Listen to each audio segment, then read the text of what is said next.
Siapakah Allah di dalam hidup kita? Banyak orang yang berpikir tentang Allah hanya sebagai sebuah konsep ataupun sebuah benda yang kita pegang semacam jimat. Kapan kita butuh ya dikeluarin, kapan kita butuh ya dicari. Tetapi apakah kita menyadari bahwa Allah adalah pribadi yang hidup? Pribadi yang hadir dan menyertai perjalanan kehidupan umatnya. Dan kesadaran inilah yang harusnya kita bangun ketika kita menjalani kehidupan ini di dalam anugerah Tuhan.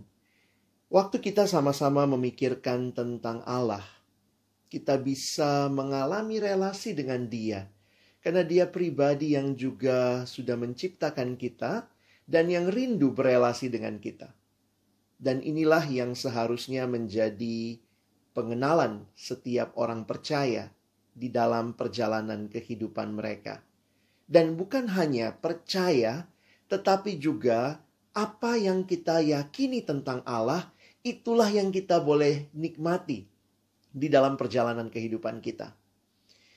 Di dalam Alkitab, Daniel mengenal siapa Allahnya.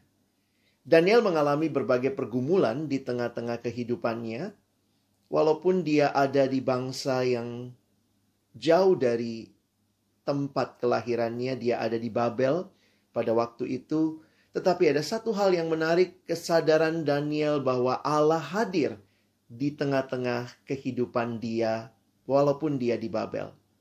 Jika kita ingat pada waktu itu konsep yang dimiliki oleh bangsa-bangsa pada umumnya, bahwa Allah itu bersifat teritorial. Jadi kalau di Babel, ya Allahnya Babel. Kalau di Mesir, ya Allah yang berkuasa adalah Allahnya Mesir. Kalau mungkin di daerah yang lain, maka Allahnya juga berkuasa secara lokal teritorial. Tetapi Daniel menyadari bahwa Allah Yahweh bukan hanya Allah yang ada di Yerusalem dan sekitarnya, tetapi bahkan ketika dia ada di Babel yang jaraknya kurang lebih 1000 mil dari Yerusalem, di situ juga Allah Yahweh hadir dan memerintah.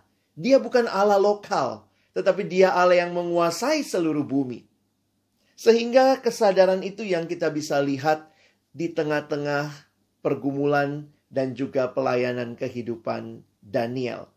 Di dalam Daniel pasal yang kelima, ketika Raja Belsasar mengadakan perjamuan, makan dan minum, lalu mengeluarkan benda-benda dari besi, emas, perak, dan kemudian bukan hanya makan dan minum dari perkakas yang dibawa dari bait Allah itu, tetapi dituliskan bahwa dia juga menyembah perkakas-perkakas itu. Maka Tuhan menunjukkan penghakimannya. Ada punggung tangan menuliskan mene mene tekel ufarsin. Lalu kemudian ditanyalah siapa yang bisa mengartikan, dan kemudian Daniel datang dan menafsirkan apa arti tulisan itu. Namun sebelum itu, yang menarik, Daniel menyatakan satu hal kepada sang raja yang begitu sombong, yang merasa diri segala-galanya, yang telah menyembah dewa-dewi itu. Dalam Daniel pasal yang kelima, ayat yang ke-23 dikatakan, Tuanku meninggikan diri terhadap yang berkuasa di sorga. Perkakas dari baitnya dibawa orang kepada tuanku, lalu tuanku serta para pembesar tuanku, para istri, para gundik, tuanku telah minum anggur dari perkakas itu. Tuanku telah memuji-muji dewa-dewa dari perak dan emas, dari tembaga, besi, kayu, dan batu. Dan ada hal yang menarik kalau melihat kalimat selanjutnya. Ada 5 karakteristik yang Daniel lihat di tengah-tengah penyembahan berhala itu. Dia mengatakan, yang tidak dapat melihat atau mendengar atau mengetahui, dan tidak tuanku muliakan Allah yang menggenggam nafas tuanku dan menentukan segala jalan tuanku. Teman-teman yang dikasihi Tuhan, waktu saya membaca merenungkan bagian ini, bahwa berhala-berhala yang mati itu, yang hanya dianggap sebagai jimat, dikeluarkan kapan dibutuhkan, dicari waktu sedang dibutuhkan, bukanlah Allah yang sejati. Allah yang sejati adalah pribadi yang hadir menyertai umatnya. Dan bayangkan gambaran yang Daniel berikan. Ini gambaran yang memang sangat manusiawi karena bicara tentang Allah yang melihat, mendengar. Tetapi ini sebuah gambaran kedekatan antara Allah yang hidup itu, pribadi yang hidup itu dengan umatnya. 5 hal ini bisa kita lihat dan kita renungkan bersama dalam hidup kita. Allah yang saudara dan saya sembah, Dia pribadi yang hidup, yang kehadirannya dalam hidup kita boleh kita nikmati dan rasakan. Ia Allah yang melihat, bukan seperti berhala yang tidak dapat melihat. Dia Allah yang mendengar, bukan seperti berhala dari kayu besi yang tidak bisa mendengar. Dia Allah yang mengetahui, dan juga Dia Allah yang menggenggam nafas hidup kita dan menentukan segala jalan kita.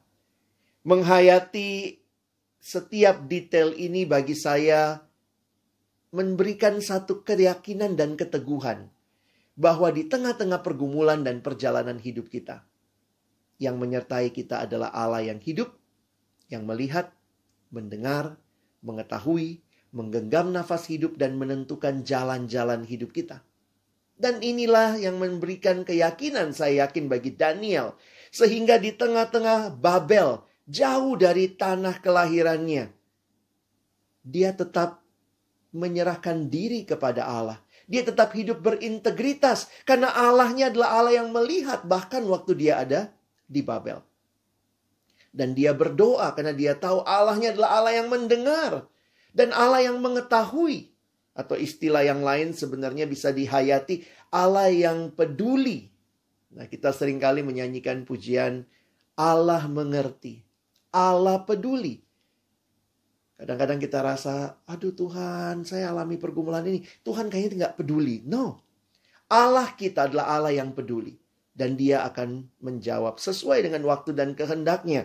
Dia Allah yang menggenggam nafas hidup kita. Hidup mati kita bukan ditentukan oleh raja, tetapi oleh Allah. Karena itu Daniel dan teman-temannya. Kita melihat Daniel masuk gua singa. Kita melihat teman-teman Daniel, Sadrak, Mesak, Abednego. Mereka siap menghadapi dapur perapian yang bernyala-nyala. Karena mereka tahu bahwa Allah mereka adalah Allah yang menggenggam nafas kehidupan. Dan juga ini yang dia hayati, Allah yang menentukan segala jalan. Bahwa kehidupan kita bukan sedang kita jalani dan tentukan sendiri. Tetapi ketika kita berjalan dalam penyerahan kepada Tuhan, tiap langkahku diatur oleh Tuhan. Dibimbingnya aku seturut dengan kehendaknya. Teman-teman, tak kenal maka tak sayang. Makin engkau dan saya mengenal Allah, biarlah kita makin mencintai Dia. Namun lebih lagi kita menghayati kehadirannya, pribadi yang hidup itu, yang mendengar, yang melihat, yang mengetahui, yang menggenggam nafas hidup kita, dan yang menentukan segala jalan kita. Serahkan hidup hanya kepada Allah